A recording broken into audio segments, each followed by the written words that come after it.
presentation that way, great. So we're going to start recording again. Thank you all for being here and for joining us as we're live talking about this information. We have 5 great panelists I'm excited to hear from, and I will share this recording out with our CHS community later in the week so that you have access to this information, as I know not everyone can be here live with us.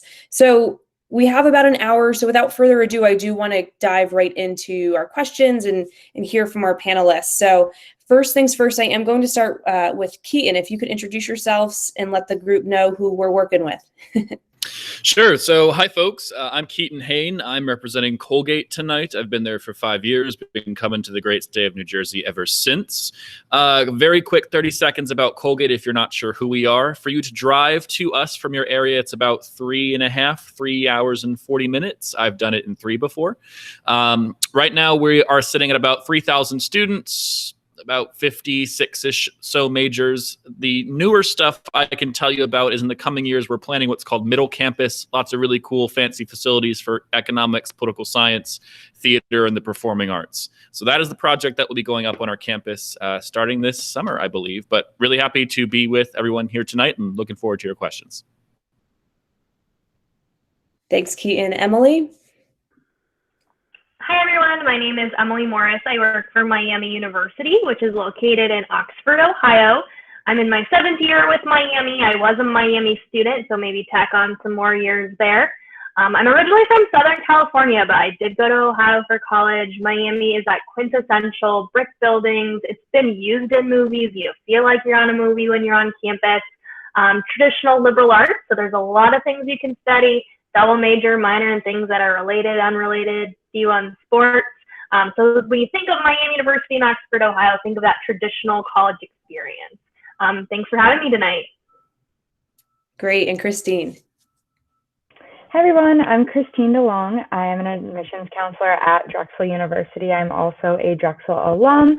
To give you a little bit more info about Drexel, if you don't already know, probably know we are located in Philadelphia, Pennsylvania. We are pretty close by. In addition to that, we have about 14,500 students. Some big things to know about us is that we are an R1 designated research university, and we are very well known for our co-op program, which is kind of like an internship on steroids, as you probably already know. But that's a little bit about Drexel. I'm looking forward to hearing all of your questions tonight. Awesome. And Lizzie? Hi, good evening, everyone. I'm so excited to be here tonight. My name is Lizzie Strauss. I am an admissions representative with the University of South Carolina in Columbia, which is the capital of South Carolina. From Chatham, probably looking at around 11 to 12 hours driving, or a nice quick 2-hour flight to Charlotte, or one more teeny tiny flight down to Columbia. So very easy to get there. We have a lot of students that we send from Chatham every year, so we're super excited to be meeting with you guys tonight. We're a large size public institution, around 26,000 undergrad students and just under 6,000 first-time freshmen each year. We've got everything from arts and sciences to engineering, education, business, over 80 different majors. So excited to talk with you guys tonight and look forward to the panel. All right, and last but not least, Stacey.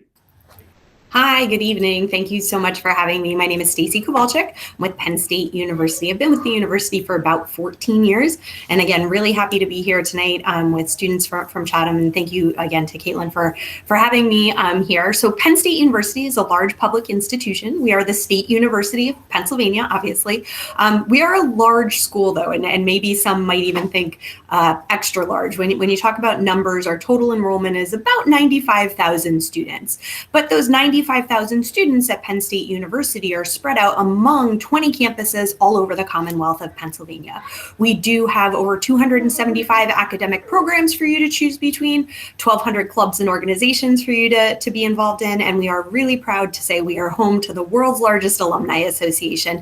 So wherever you may be in the world, one in every 106 Americans with a college degree is a Penn Stater, and we have over 700,000 living Penn Staters all over the globe. So excited to be here and answer any questions that you guys have tonight. Thanks so much.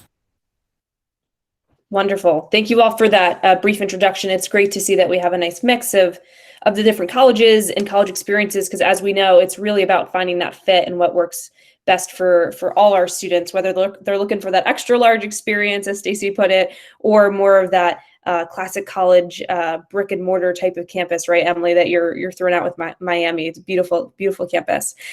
So let's dive right into some questions. Essentially, most of our students or parents that are on the webinar tonight will be looking towards fall 2021, possibly fall 2022. Of course, you all don't have crystal balls, so we don't necessarily expect you to give us and prescribe us an answer here. But in your experience, since you've been with your respective institutions for a few years now, what are some of the biggest changes you noticed from fall 2019 to fall 2020?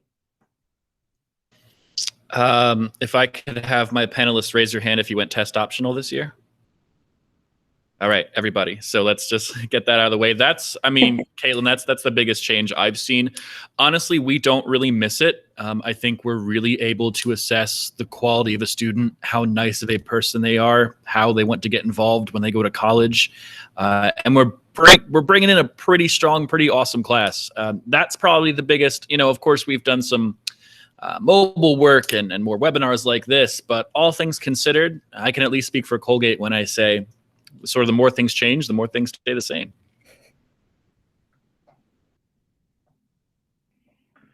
In terms of, besides test optional, and this might be related to my answer that I'm about to share, is we had a significant increase in applications, and I'm not sure what's going on there. And so the competitive level of this application year has been drastic.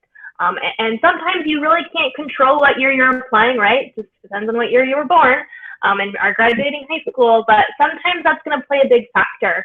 So for example, 2 years ago, a certain GPA and average test score might be, oh yeah, that's a good competitive scholarship, and this year it might be, ooh, I'm not really sure if we're going to have this space for this particular type of student in this area of study. So with the intake of applications, the competitiveness level for Miami has skyrocketed, and that can change year to year. So just something to keep in mind, and something that's out of your control, but know that's happening right now. For sure, absolutely. And in regards to the testing optional, which was for sure a topic we want to cover, I think since it naturally kind of lends itself there, and the application numbers too, I think one of the correlations we notice is an increase of applications likely is connected to the lack of needing to submit test scores. So I would be curious to hear about your experience with the increase of applications, and if you've noticed that affecting any, well, number one, admission offers, which Emily, you were able to touch upon a little bit, but then also maybe scholarships or financial aid awards, if that might have changed that process for you all this year.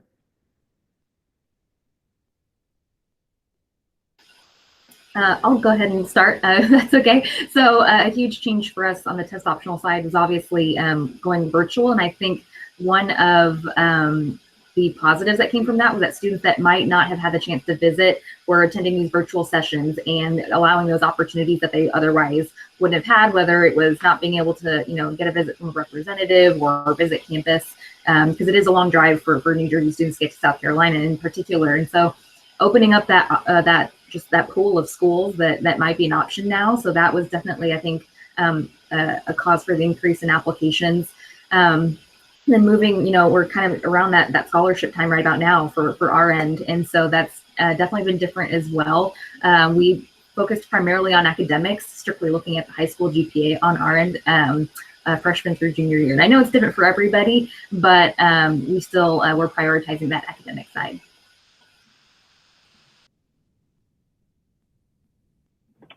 If I can jump in really fast, in terms of financial aid at Drexel, we are a little bit different to begin with. We don't just offer the FAFSA, we also offer the CSS profile. So that's something that we were definitely making sure that students were filling out with everyone's financial situations changing. It's really important that you were on top of that. And if you are a junior, sophomore, freshman moving forward, keep in mind to look out for all of those different opportunities for you, because sometimes there are deadlines. I know for us, the CSS profile, you can only fill out once. So keeping an eye on those, especially if your financial situation has changed. Yeah, excellent advice. Thank you. In regards to test scores, obviously, we're still getting a full picture of what this year's applications look like for some schools, and might not have a clearer idea until May, June, or maybe even overlapping into the next application cycle, right? I would be curious to hear about your experience with students that did submit test scores. So a big conversation, which isn't a surprise to you all, is a student trying to decide whether or not they were fortunate enough to be able to test, and trying to decide whether they should or should not submit those test scores. And so I'm curious that if a student did send test scores, how were those utilized? Were those utilized differently than they were previously? Were they all kind of, I know the answer won't be the same for everyone, so any information you can share regarding that, kind of some insight would be helpful if possible. Sure. Yeah. I can start without. Oop. Okay. Everyone wants to answer it. That's good. Yeah. Well, and you're probably going to get a bunch of different answers here. So Yes. It'll be another one of those fabulous, it depends, right? Yep. So we have a really large applicant pool at Penn State. We're fortunate to say that, and we get over 100,000 applications each year. We are up about 10% in applicants. And I mean, to be honest, like I said, I've been with the university for 14 years. I never thought that I was going to say we were going test optional. Testing has been such a part of our application process for the last 30, 40 years that we've talked about it like years and years ago. We were like, no, we're not doing that. We need the test scores. And the reality is that this year we moved test optional and as a result of COVID, but also it allows a lot more accessibility to students to apply to us, right? Students who maybe weren't able to take the test because the tests were canceled or, for various reasons weren't able to take the test. So the advice that we're giving students is, so you can apply with your test scores or without your test scores. We tell you to put your best foot forward. And if you do apply with your test scores, we are going to use them in your application review. But then with that said, if you choose to apply test optional, it's sort of like comparing apples and oranges. Yes, they're both fruit, they're edible, but we don't look at them the same. So, I think it's really important to be working with your college counselors at your school and also the schools that you're looking at, check out what their middle 50%, on their website is. That's where you're going to find the most up-to-date information. We all put the information from the most recent class on there. I wouldn't necessarily depend on outside websites or books or anything like that, because that information tends to be, a year or two out of date. Reach out to your admissions counselor. I mean, obviously you can tell that we're all lovely people and we're happy to hear from you. So I think it's totally appropriate to send an email in September and say, hey, Miami you are a school that I'm considering. This is where I am in the range. Do you think it's advantageous for me to send your scores or not? And I think that most of us will give you a pretty honest answer in that. And I will tell you just anecdotally for us, about 50% of the class sent their test scores and asked for them to be used, and about 50% didn't. And I will tell you, I saw a couple that broke my heart, and I was like, ooh, I wish that test score wasn't there.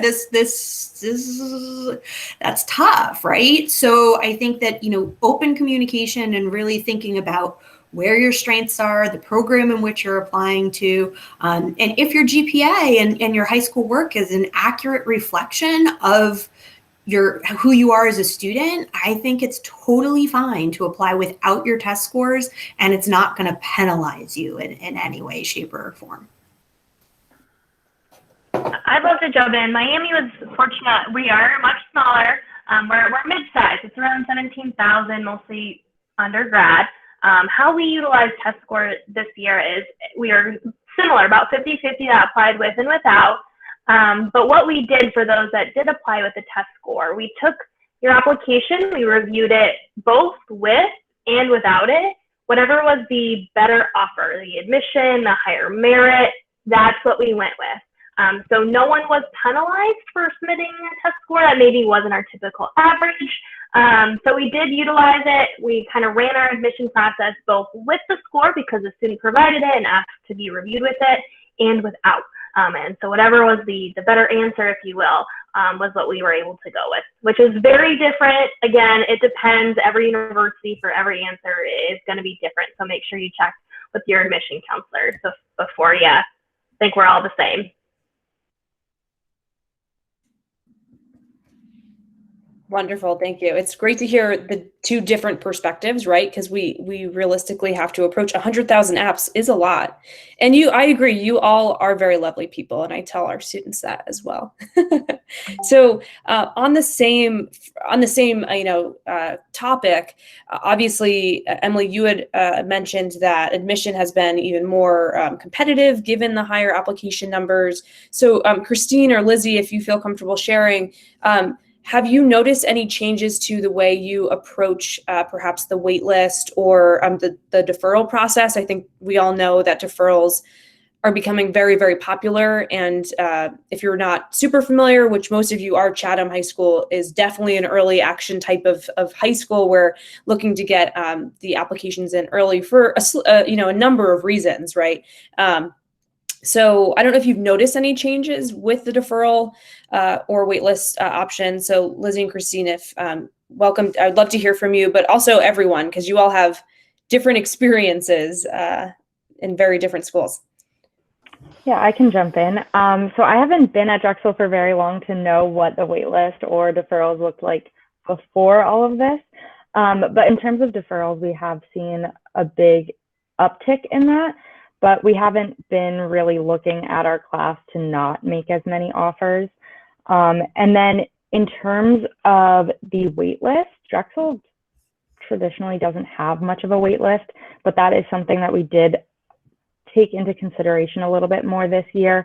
We wish we would have done it a little bit last year, so we are definitely using it more this year. And it's mostly because we want to see your senior grades.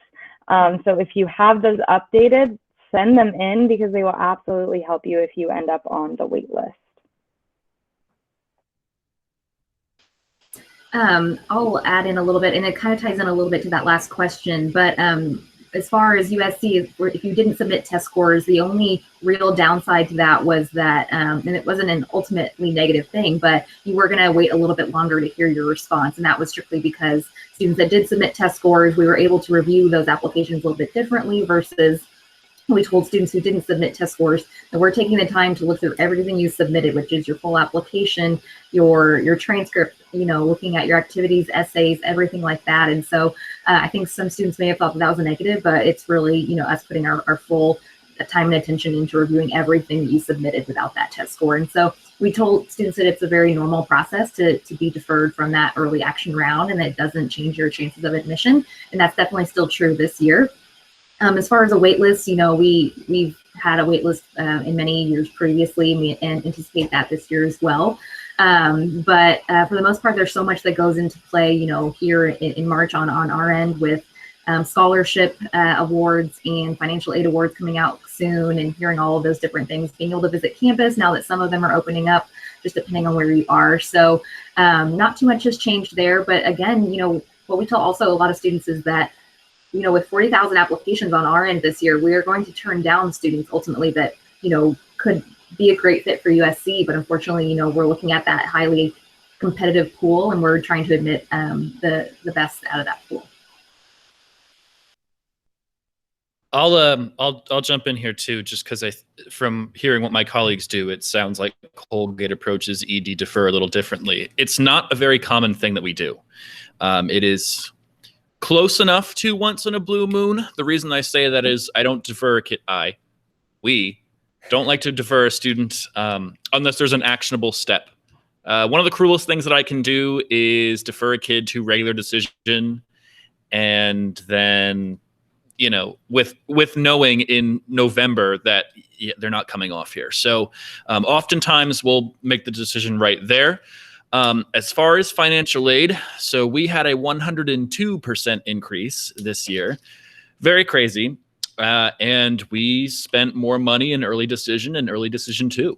In a world where the only thing that's certain is nothing is ever certain, we wanted to cover ourselves and make sure that we could still hit our marks and bring a lot of really good kids to Colgate. So what does that mean? Colgate's not need blind, so financial aid does matter.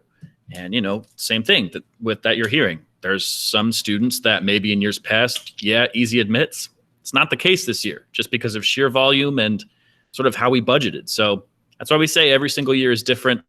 I just want to stress enough, please connect to us. I feel like so far we're being pretty honest with all of you. This is literally our job to help you. I'm not one who likes to be mysterious and not tell things. So we are here for you for a reason, for things like this. Awesome. Thanks, Keaton. 102% increase in applications. That's something. That is something. Oh, yes, it quite was. I'm sure. And yes, the transparency is always much appreciated. So for sure, to continue those conversations. Kind of on that same point, Keaton, some of our families are familiar with the term demonstrated interest, which we know has kind of had a roller coaster relationship, whether that be some colleges for many years. It was very trendy to track demonstrated interest, meaning that the college was keeping in mind touch points in which the students are engaging with that college, just so in case any of our viewers aren't familiar with that term. I was curious if you're a school that does tend to track demonstrated interest, did you notice that there were different formats or ways that students were staying connected? Obviously, we have a lot of virtual ways to stay connected, but I'm curious if there's anything that you came across that was an extra special way to stay connected with your school, aside from an email or something to really continue to show that relationship with the school. Sure. So we're not a school that does demonstrated interest, just because of geographically where we are. We are in the middle of nowhere. It's campus on the hill, the 3,000 student, or rather population of Hamilton, New York, and woods and farms. So, not everyone can make it, especially this year. As far as touch points and keeping in touch, I thought we did a lot of out of the box connections this year. We sort of winged it and it worked out really well. For the first time, I ran an essay workshop and helped kids with their essays this year, just because I know this was crazy. We did a lot more face-to-face connecting with community-based organizations, with other schools in New Jersey that I can't get to because there are thousands. I just thought we were super duper available. We used a texting feature this year, and let me tell you, it's 2021. Texting is the communication of the future. Everyone carries the little phone in their pocket, and we closed so many more applications. We wrapped up so many more missing materials. I really do think this year we're forced, but we did take a step into the 21st century, and it was glorious.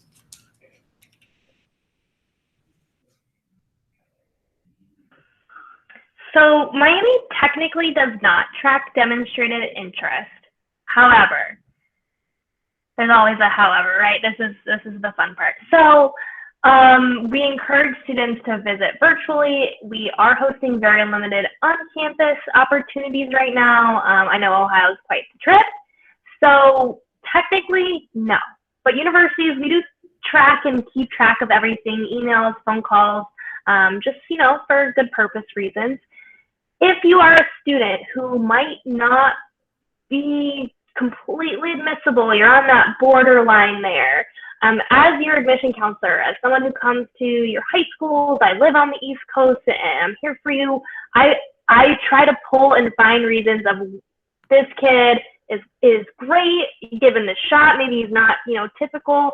And that's when I do pull the demonstrated interest out, right? Is to help you, this kid's reached out, this is number one. I actually just got an email right before this. It was a student who's actually deferred from our early action round who just keeps checking in, Miss Morris, I'm coming to campus, and I'm like, oh, okay. And I've sent that along. And so it's those students who maybe it's a reach school, we're able to use demonstrated interest that way. But technically, if you look on our site, it is not technically part of our process. So it never hurts, but again, school to school of who actually uses it in review and who doesn't. So that's our little caveat.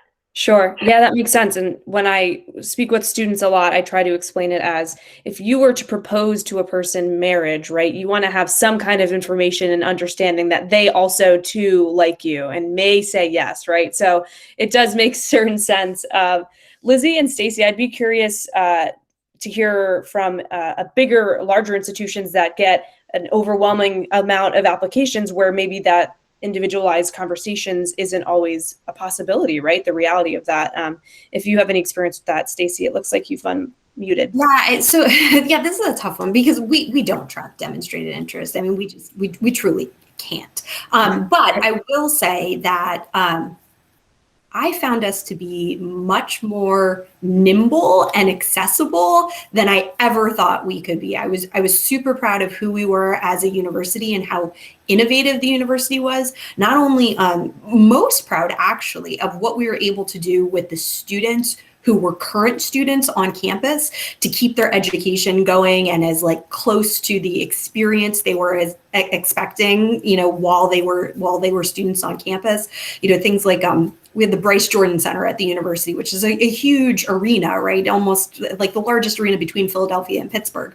We actually like chunked it up and had classes in it where people could socially distance. And, it was a class of maybe 100 people, but they were in a section of an arena for, 8,000 people. But the professor was able to teach the class in person, and our students really appreciated that. So, I mean, that's just one example.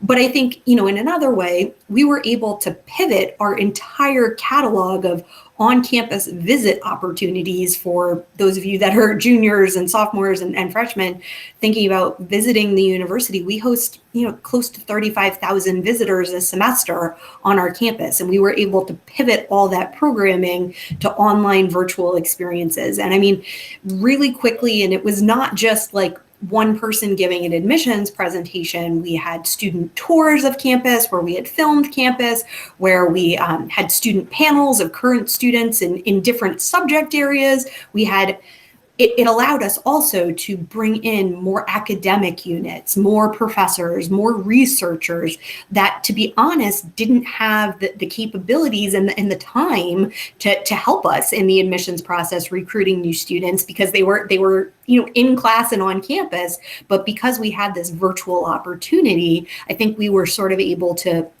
grasp onto that. And I do think that, while we weren't necessarily able to, track your demonstrated interest, we were able to provide meaningful programming in a virtual setting that I would encourage all of you to take advantage of as a way to get to know the universities, all of us, so you can get that feel when you aren't necessarily able to step foot onto campus. And we are offering way more than I even thought we would be able to. So I think that's a huge benefit to you. And it's also a way to further engage with the university. And, while we're not tracking the demonstrated interest, to see different sides of it, because ultimately, you want to figure out what's the right fit for you, right? So I think that this has really allowed a little bit more of that for you guys in the search process. I completely agree. I'll have a lot of the same things to say there. I think, it's simple things like starting last summer, having just that live chat option, where you can talk to someone like me on our website. Sometimes it is me, 8:30 to 5, Monday through Friday. If you have a question today, pop on live chat and ask me. We'll chat. Do it again tomorrow, the next day, if you need to. We're right there, readily available, as well as, simple things like, 10 Zoom slots available at any given point on our website as well with any of our representatives. So we can, chat face-to-face.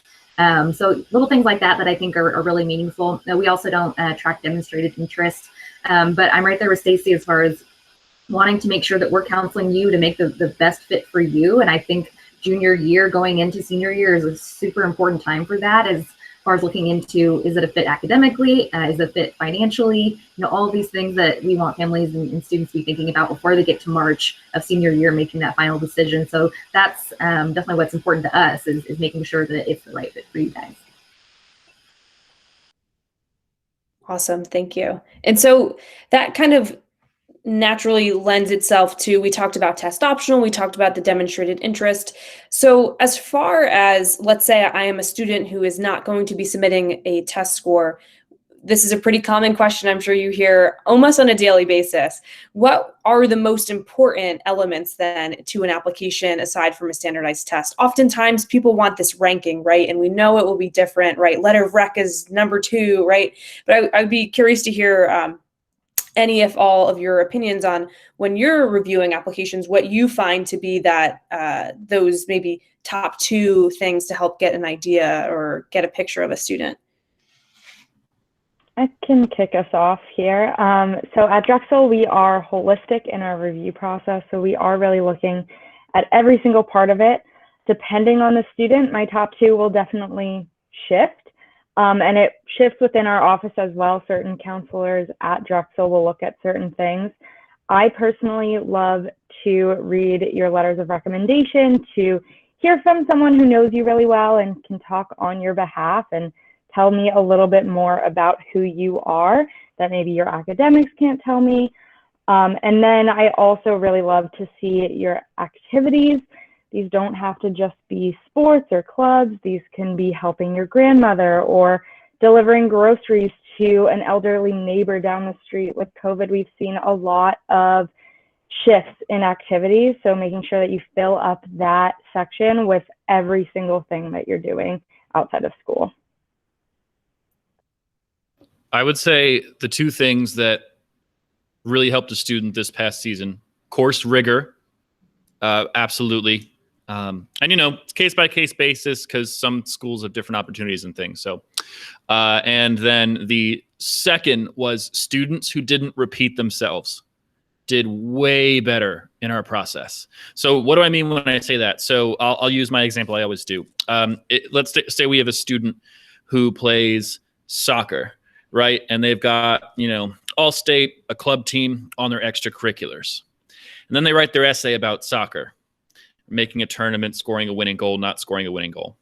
And then the recommenders tell them, by the way, he's really good at soccer. Like, I go through that application, and especially if we don't have senior grades yet, if we don't have testing, what do I know about that student? They like soccer. Well, in an application field of 17,000 students, that is only going to get you so far. So those are 2 things that students did, and I preached at this application season that really did pay off for them in the end. So I will say for us, it would be your overall transcript as number 1. And then number 2, I would say it would be your overall cumulative GPA as really like the 1 and 2 things that we look at. And with it, that transcript, I would say, including the classes that you've taken, the rigor, if you made any academic progress, 9th through 11th grade, your senior year schedule, if you've chosen to challenge yourself, and then if you were able to maintain that overall GPA. Those are going to be those 2 most important things that we're looking at in this year. We also do a holistic review at Miami. This year, the cumulative GPA, the transcript had to play a huge role, but it is holistic. So every piece of the puzzle and we're on the common application is going to matter. Another thing that I always like to look for is, are you a good human? We are residential-based college. You have to live on campus those first 2 years. The traditional Miami student, high academically achieving, so you got to have that piece. Then also really involved in whatever your thing is, whether it's soccer or figure skating or band or research. We want you to do both. Okay, we're not the type of school where you just go to class, go to the library, go to sleep. We want you to do the fun stuff and the academic stuff. So kind of seeing if you can have you created that experience for yourself in high school. We want you to go ahead and continue that on in college. So every piece of the puzzle is going to matter. This year, academics is something that stood out at the top. So that ranking, I guess, can vary year to year. A similar thing with USC, definitely focusing primarily on those academics, as I mentioned, specifically from freshman year to junior year. We don't look at any senior year grades in our process. So looking at, like Keaton mentioned, rigor, a lot of those primarily like English, science, math courses, success in the classroom there. And then this year with our test optional policy, we accepted supplemental items for anyone not familiar. Another option that students could submit was at least 3 AP or IB test scores. And so looking at items like that, where typically we would accept a minimum of a 3 as college credit, we thought a 3.45 was an impressive score for students to be taking those tests and submitting them and showing us they could succeed on those tests. And then the other option that we provided was a graded writing assignment, whether that was a research paper, an English essay exam. We accepted a wide variety of options there. And so being able to see your, academic writing abilities, being able to see some teacher comments if they were available, just allowing us to see a little bit more about the student in that way too. Caitlin, one other thing as I'm thinking through this question is, I mentioned we want to make sure you're a good human. The recommendation really is a tell-all. I think my favorite comment in a recommendation at the end was like, I would let this student babysit my kids. Like, such a great compliment. For Miami, it can come from the counselor or an academic teacher. An academic teacher that knows you and can actually write to your character. This doesn't have to be someone you had junior year. If you had a freshman year teacher who was maybe also your soccer coach and you have that great relationship, if they can speak true to your character and your academic career, it can come from any part of your high school career. And I say that because I know with COVID, that's been a big challenge for students having to learn virtually. So as I was thinking about, we want good humans, sometimes the letter of recommendation is really where we can see that. So make sure you find someone who can speak to your character. But I don't want you, especially right now, to stress that it has to be a senior year or it has to be an AP teacher. Whoever you've clicked with and had that relationship develop with in high school is going to be strong. Yes, thanks for bringing that up. I think that does come up quite often, and obviously students being virtual and a mix of just the delivery of instruction this year does not necessarily lend itself to creating those natural, easygoing relationships that teachers really want to create with their students. So I appreciate your mentioning of the wide range, really thinking critically about who could be a person that could speak not only to you as your character, but also academically, right? Because sometimes we forget we're applying to college for academics. So thinking about that as well. So thank you, Emily. And Christine, I did want to highlight what you brought up in regards to the activity section. I think that's a big question, probably one of the most popular questions school counselors get, maybe not so much admissions counselors, but school counselors get is, all of my activities that I used to do are no longer, they're closed, right? Or they're not happening, or so what can I do? And I agree with what you mentioned, Christine. I think most of you would probably agree as well. It's what are you filling your time with outside of school, right?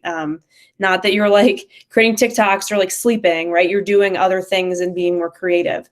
I'd be curious if you all had maybe specific examples, you might not remember examples of students that you thought were creative examples of like you spending their time differently, right? So maybe they're not having that job at the ice cream store because the ice cream store was closed, but maybe they were doing something that you thought really stood out and was a nice compliment and kind of painted a good picture of who they were and what they were doing.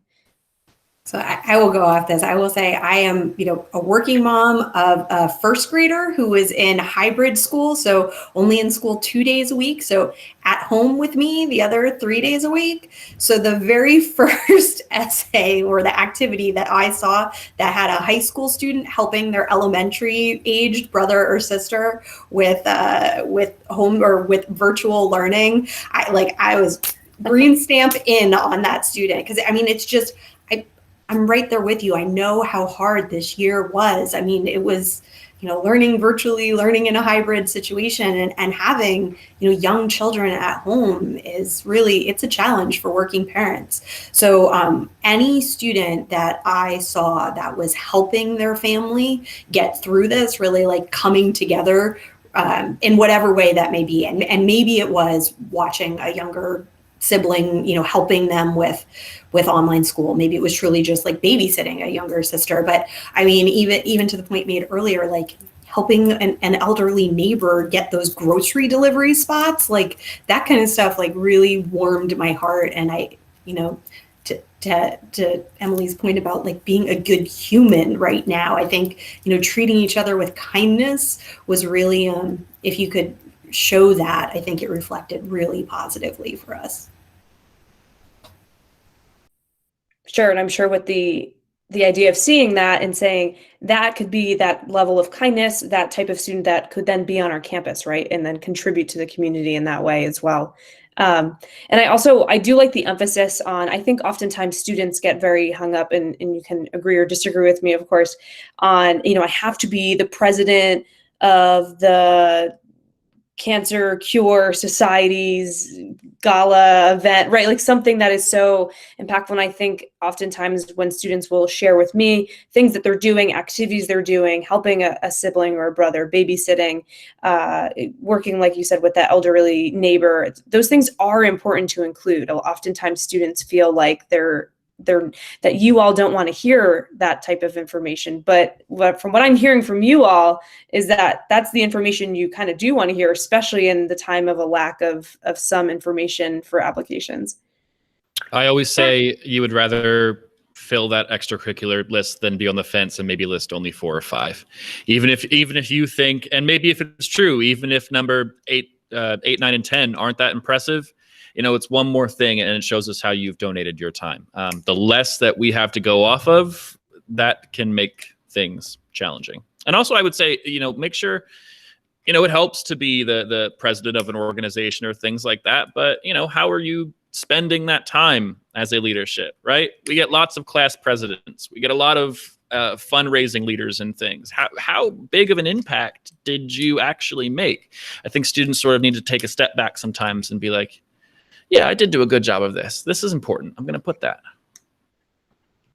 And another thing, not a specific example, but give yourself a break. As we review these applications, I mean this in a loving way. Everyone has gone through this pandemic.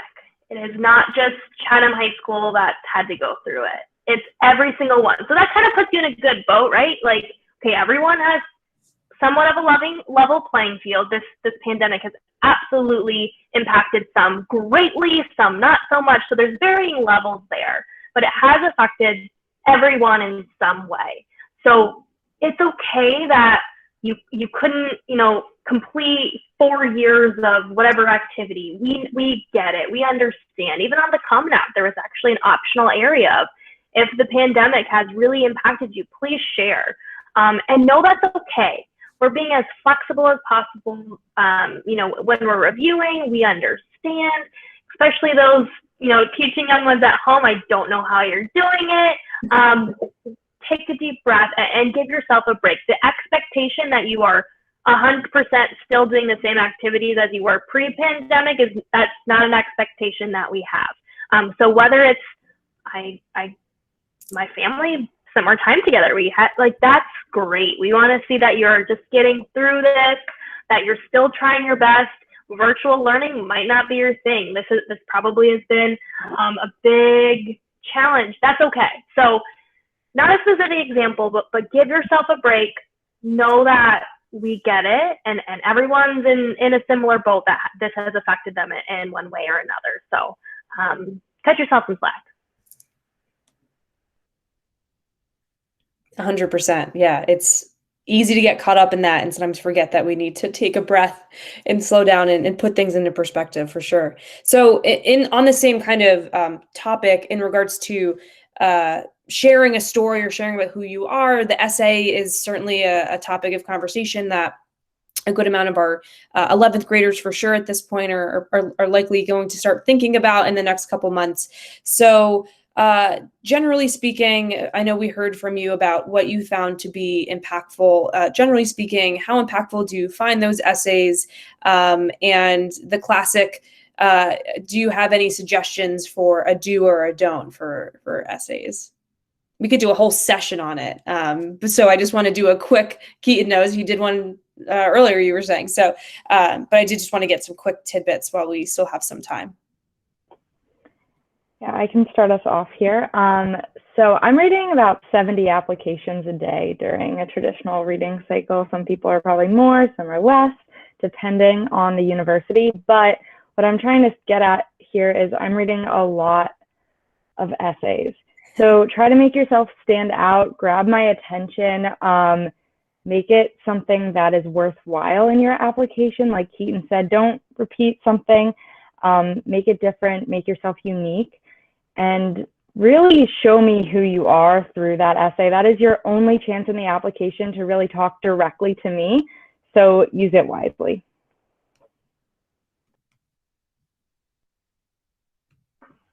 I want to echo what Keaton said earlier about repeating yourself. I think that was a great piece of advice. If we see it in your activity section, try not to include it in your essay. I know, especially with athletics, I know I wrote about sports in my college essay. I know I did, because that was my life. That was my identity. I was a student athlete. Like, what else was I going to write about? If you can avoid it, please do. I always like to call the essay, think of it as a personality piece instead of an essay.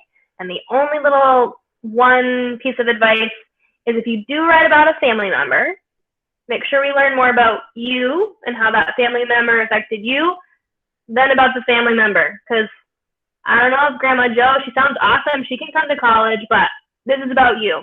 So it's absolutely okay to talk about family members, but make sure personality piece comes back to you.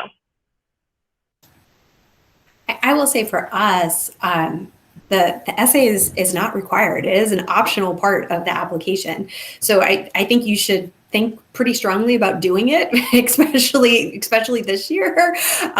You know, and I will tell you, I've never read one that hurt a student, to be honest. But you would be shocked at the number of applications that we have that section is just blank. And if it's blank, it's not going to help you. That's for sure. So I would encourage you to do those optional parts of any application you're looking at. I have two things that I would want to say about the essay. The first is that I like students to take it seriously and remember this is their college application. Again, it hasn't happened often, but know that there's college admissions representatives reading this information, and that this is what we have to review your application and see if you're a fit for South Carolina or said university. And so I like to see students take that seriously. And then, as Keaton was mentioning before with the extracurriculars, if there's something that needs an explanation, the essay could be, depending on the prompt, fantastic time to write about stuff like that. We want to hear that information. Once again, that's your chance to let us know more about what's going on with you, and that can certainly help us. I would say, just to add on a couple formatting items, because I was an English major in college, like I'm finding most of us were. I don't know if anyone else was here, but yeah, see, Kate, yep. Little things that are so easy to fix that you can avoid big blocks of text. One giant paragraph it makes an admission officer immediately groan. Not that we're going to, instantly deny every single student, but you're going to be looked at into how you present your writing in college. The Common Application, or whatever app you use, is a great place to start. I would also dissuade students from using second person. So you and addressing that. It just, in 5 years, I've never seen it work. And I think the last one that I would say is, it's so easy, but every now and then, make sure if you're writing an essay to to Colgate, that it says, and that's why I want to come to Colgate. Because if I see, and that's why I want to go to Miami of Ohio, awesome. I don't work at Miami, Ohio. So it's little things like that, especially this year where things are much more competitive, those are things to keep out for. I hope I don't sound like too much of a stickler. I can enjoy you. I enjoy my job, and I do like reading applications, but it's just little things. After, Christine said, you've got to read 70 applications a day. You want to make sure you're using that wisely.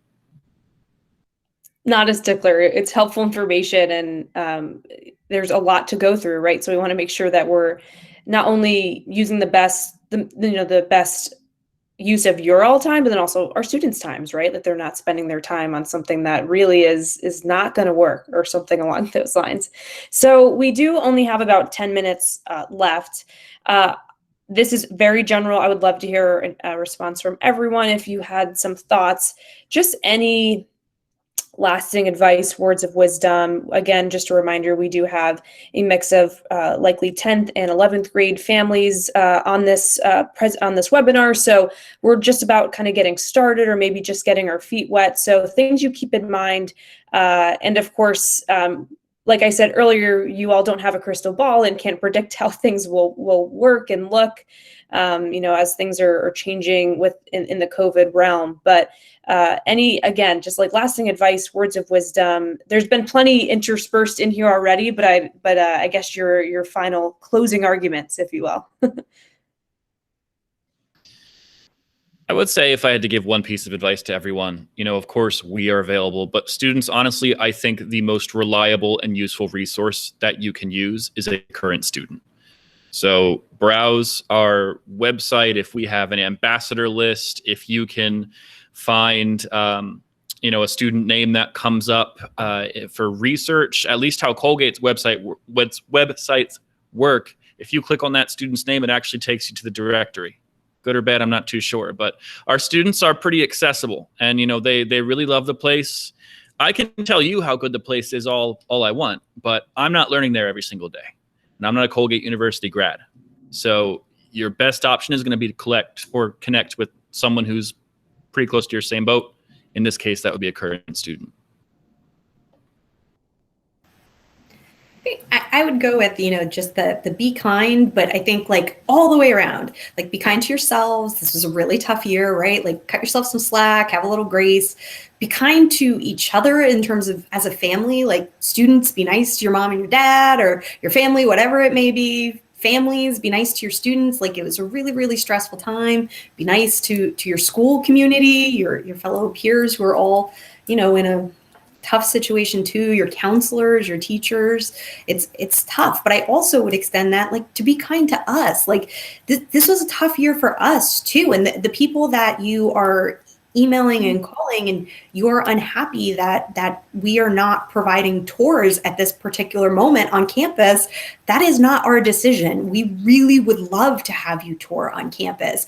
We want to host you on campus. We want you to come and visit. We know that when you step foot on campus, you fall in love with the campus, right? But if the governor of our state says that that's not allowed, that's I think it's important to just be kind to everybody as you're working through this, and let's be understanding as we go through this process. Just an echoing long-lasting message of be kind to yourselves and others as you go through the college search process. I'm going to say that you should take this time of being virtual as a time for you to explore more options. If we were in person, you would probably only go to a handful of schools to tour them. But with everything being virtual, you're able to explore so many more options.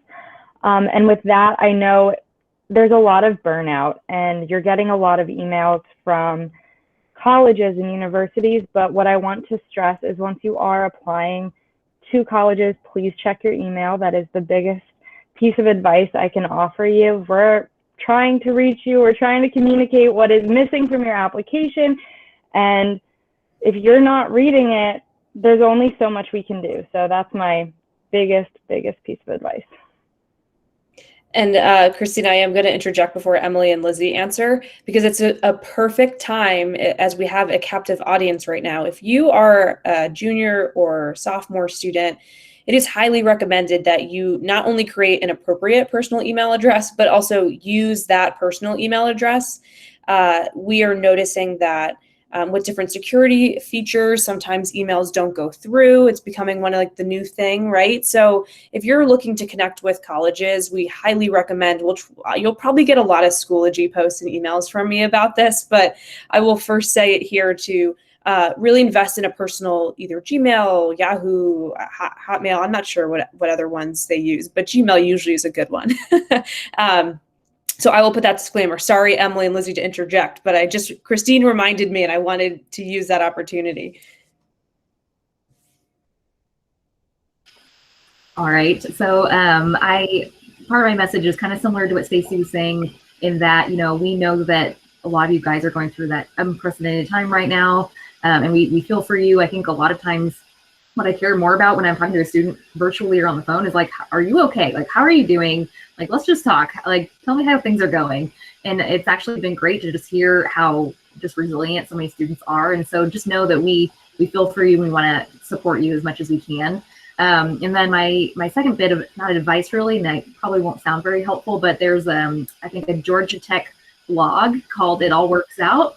And I read it last year, and it was just like, it's short and sweet to the point. And I love the message that it sent, that, where you end up, might not be where you originally thought you would end up. Speaking for USC specifically, whether it's as a freshman or later in the process, we want to help you get there if that's where you're meant to be. And so it's a very a helpful piece to read for sure. Yeah, and I always like to share, this is going to be a completely unique process to you. So mom, dad, grandma, grandpa, guardian, don't compare to another sibling, don't compare to another classmate. You both might have a 4.9 GPA, both applying to different things, and we might need a 4.9 in engineering, but we don't need it in another area. So don't compare yourself to anyone, because this process is going to be completely unique to you, to the year you're applying. So take it easy, don't look to your left, just focus on you. And the other piece is, students, we love to hear from you. Parents, yes, we are happy to talk to you too, but you're not going to college, okay? So students, please feel free to pick up the phone, send us an email. We love to hear from you. So Lizzie, I love that. You will be where you're meant to be, and it's going to be a very unique experience specifically for you. So get excited. It's going to be challenging, but it'll all work out. Awesome. Yeah, I couldn't agree more. It is a very exciting time. It's a time to shop around, check out all of your options.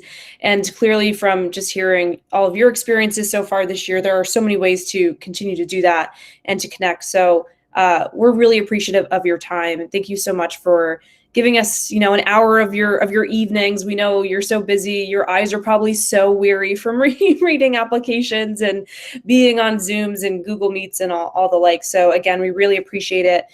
Folks who are tuned in, I will be sharing, in addition to this recorded presentation, I will also share the email addresses for all of our panelists here in case you specifically had some questions for them or wanted to reach out. Of course, I'm always a resource available too, but they certainly do mean it when they say reach out. And so I'll be happy to share that information. But again, thank you so much for joining us tonight. I am going to stop our live stream now. All right. And thank you so much again. Have a great night, everyone.